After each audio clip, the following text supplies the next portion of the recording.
انسانوں کی زندگیوں میں ایک وقت ہوتا ہے جب وہ قطعاً جوان ہوتے ہیں، ایک وقت ہوتا ہے جب وہ قطعاً بوڑھے ہوتے ہیں، ایک وقت ہوتا ہے جو کافی بلر ہوتا ہے، پتہ نہیں چلتا بوڑھے ہیں یا جوان ہیں۔ تو ان لوگوں کو میں اپنی کلاس کو اس میں ڈال سکتا ہوں، اگر میں مکمل بوڑھا نہیں ہوا ہوں تو ان لوگوں کو کچھ نشانیاں چاہیے ہوتی ہیں کہ ابھی آپ جوانی کے نزدیک ہیں یا بڑھاپے کے نزدیک ہیں۔ وہ نشانی کیا ہوتی ہے؟ اگر آپ پیچھے کا تذکرہ زیادہ کر رہے ہیں تو آپ بوڑھے ہیں، اور اگر آپ آگے کا تذکرہ زیادہ کر رہے ہیں تو آپ جوان ہیں۔ صحیح ہے؟ اسی سے آپ یہ سمجھ جائیے کہ کون سے ادارے بوڑھے ہیں اور کون سے ادارے جوان ہیں۔ بعض ادارے صرف 5 سال کے ہوتے ہیں لیکن بیچارے بوڑھے ہوتے ہیں، مرنے کے قریب ہوتے ہیں۔ بعض ادارے 100 سال کے ہوتے ہیں لیکن بہت جوان ہوتے ہیں، بلکہ ابھی جوان بھی نہیں ہوئے ہوتے۔ آپ دیکھیے گا آپ کیا کر رہے ہیں، آپ آگے کو دیکھ رہے ہیں یا پیچھے پہ رکے ہوئے ہیں۔ میں نہیں کہہ رہا ہم اپنے آپ کو ماضی سے کاٹ سکیں گے، ہم انسان ہیں، ہم دوسروں کی تجربوں کے اوپر کھڑے ہو کے اپنا قد بلند کرنا چاہتے ہیں۔ ہمیں یقیناً ماضی کو دیکھنا ہوگا، لیکن ماضی ہی میں رہنا یہ کہاں کا انصاف ہے؟ دنیا اتنی تیزی سے آگے بڑھ رہی ہے، نہ ٹیکنالوجی کے میدان کے اندر، آئیڈیالوجی کے میدان کے اندر دنیا کی آئیڈیالوجی گروتھ کر رہی ہے۔ آپ مجھ سے کہیں گے میٹیریلزم بڑھ رہا ہے، نہیں معلوم ہیوڈزم بڑھ رہا ہے، اور لوگوں کے اندر یہ خرابی وہ خرابی۔ ان تمام کے نیچے بہت بڑا ایک آئیڈیالوجیکل کرنٹ ہے جو حقیقت کی سمت بڑھ رہا ہے، ہمیں اس کو کیچ کرنا ہوگا۔ میں نے آپ سے ابھی صرف پاکستان کہا، پوری دنیا کی کیا غلطی ہے؟ پوری دنیا میں عقائد کس نے سکھانے؟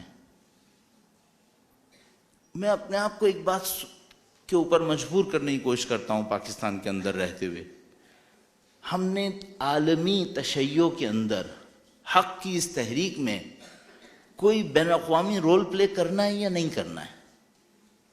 یا ہمیں دوسروں کے رول پر صرف فخر سیکھنا ہے؟ کیوں؟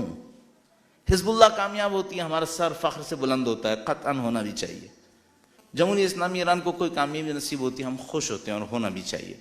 لیکن میں اپنے آپ سے ایک سوال پوچھتا ہوں، ہمارا کنٹریبیوشن کیا ہے عالمی تشیع اور عالمی حق کی اوپر بڑھتی ہوئی اس تحریک کے اندر؟ ہمیں اس حد تک دیکھنا چاہیے کہ ہم عالمی سطح پر حق کی اس جد و جہد کو، جس میں ہم اس وقت بہت تیزی سے ترقی دیکھ رہے ہیں، اس میں ہمارا کنٹریبیوشن، اپنے آپ سے کیا کنٹریبیوشن کر سکتے ہیں؟ تو اس کے اوپر توجہ فرمائیے گا، درود بھیجیے گا محمد و آل محمد پر، صلی علی محمد و آل محمد وعجل فرج۔ لوگ سیکھنے کو کب تیار ہوتے ہیں؟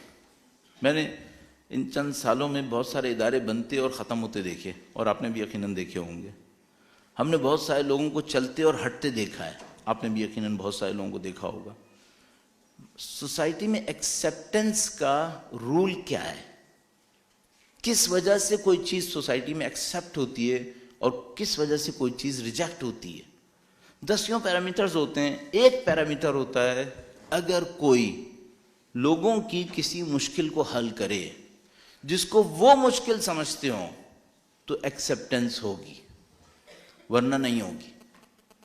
2 پیرامیٹرز ہیں۔ نمبر 1، مشکل کو حل کرے، کس مشکل کو؟ جس کو میں ان کے لیے مشکل سمجھ رہا ہوں؟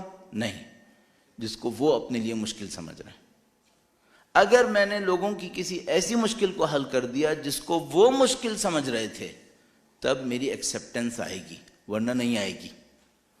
مثال کے طور پر آپ سب کے ہاتھ میں موبائلز ہوں گے، یا مثلا آپ کی پوزیشن میں ہوں گے، آپ نے موبائلز کیوں ایکسیپٹ کیے؟ کیونکہ آپ نے ریئلائز کیا کہ آپ کی کوئی ضرورت ہے جو اس موبائل کے ذریعے سے پوری ہونی ہے۔ آپ ذرا تصور کیجئے گا، آج سے 25 سال پہلے کیا ہم ٹیلی فون کا 1 بل پے کر رہے تھے یا 5 بل پے کر رہے تھے؟ اب ہم تقریباً ہر فیملی میں ٹیلی فون کے 5 بل پے کر رہے ہیں، جبکہ صرف ایک جنریشن پہلے ہم ٹیلی فون کا صرف 1 بل پے کر رہے تھے۔ ہم ایک فیملی نے 5 بل پے کرنا کیوں ایکسیپٹ کیا ہے؟ اس وجہ سے کہ اس میں ہماری کوئی ضرورت ہے۔ اپنی تمام تر غربتوں کے باوجود ہم نے موبائل فونز کے بل 5 بل پے کرنا قبول کر لیا ہے۔ کب کیا؟ جب ہم نے یہ احساس کیا اس میں ہماری کوئی ضرورت پوری ہوگی۔ میں اپنے آپ سے ایک سوال کروں گا، میرا ادارہ جو لوگوں کے نزدیک ضرورت ہے اس میں سے کس ضرورت کو پورا کر رہا ہے؟ اگر کر رہا ہے لوگوں کے نزدیک جو ضرورت ہے، تو میرا ادارہ چلے گا، کوئی مشکل نہیں ہے. اور اگر نہیں کر رہا اس ضرورت کو پورا جو ان کے نزدیک ضرورت ہے، تو مجھے یہ کڑوی گولی ان کے گلے میں ڈالنی پڑ جائے گی، یہ خود سے نہیں نکلیں گے. آپ کتنا ہی اچھا کام کیوں نہ کر رہے ہوں، سب سے پہلے اپنے آپ سے ایک بات پوچھئے گا، لوگوں کی کون سی ضرورت پوری کر رہا ہوں جو ان کے نزدیک ضرورت ہے. وَأَمَّا مَا يَنْفَعُ النَّاسِ فَيَمْكُثُ فِي الْأَرْضِ، اور جو لوگوں کو فائدہ پہنچائے گا وہ روئے زمین کے اوپر باقی رہے گا، باقی کچھ باقی نہیں رہے گا. تو فوراً اپنے آپ کو یہ پوچھے گا کہ آپ کس ضرورت کو پورا کر رہے ہیں. اگر آپ ضرورت کو پورا کر رہے ہیں، آپ کو کبھی بھی ریسورسز کی کمی نہیں آئے گی. بہت سارے اداروں کی زبان سے میں سنتا ہوں ریسورسز کی کمی، ریسورس کی کمی. اپنے طور پہ میں سوچتا ہوں نہیں، یہ ریسورسز کی کمی نہیں ہے، یہ انڈرسٹینڈنگ کی کمی ہے. انڈرسٹینڈنگ صحیح ہوتی ہے اگر سوسائٹی کے اندر ہماری، تو ہمارے پاس ریسورسز بے انتہا ہونے چاہیے تھے. کیوں؟ کیا لوگوں کے پاس ریسورسز نہیں ہیں کیا ہیں؟ کیا لوگ خرچ نہیں کر رہے؟ کر رہے ہیں. مجھے کیوں نہیں دے رہے؟ کنونس نہیں ہے. میں نے غلطی کی ہے، میں نے ان کو سمجھنے میں غلطی کی ہے، اس وجہ سے مجھے نہیں دے رہے. مجھے سمجھنے کی کوشش کرنی چاہیے، پھر وہ خود بخود کنونس ہوں گے، انہیں مجھے دینا ہوگا اور مجھے مانگنا بھی نہیں پڑے گا. اب تصور فرمانا. یہ ان 2-3 پیرامیٹرز کو جو میں نے دوسرے پوائنٹ کے اندر آپ کے سامنے عرض کیے، اس کو میں انسٹیٹیوٹ کی ایفیشنسی اور پروڈکٹیوٹی تعبیر کرتا ہوں.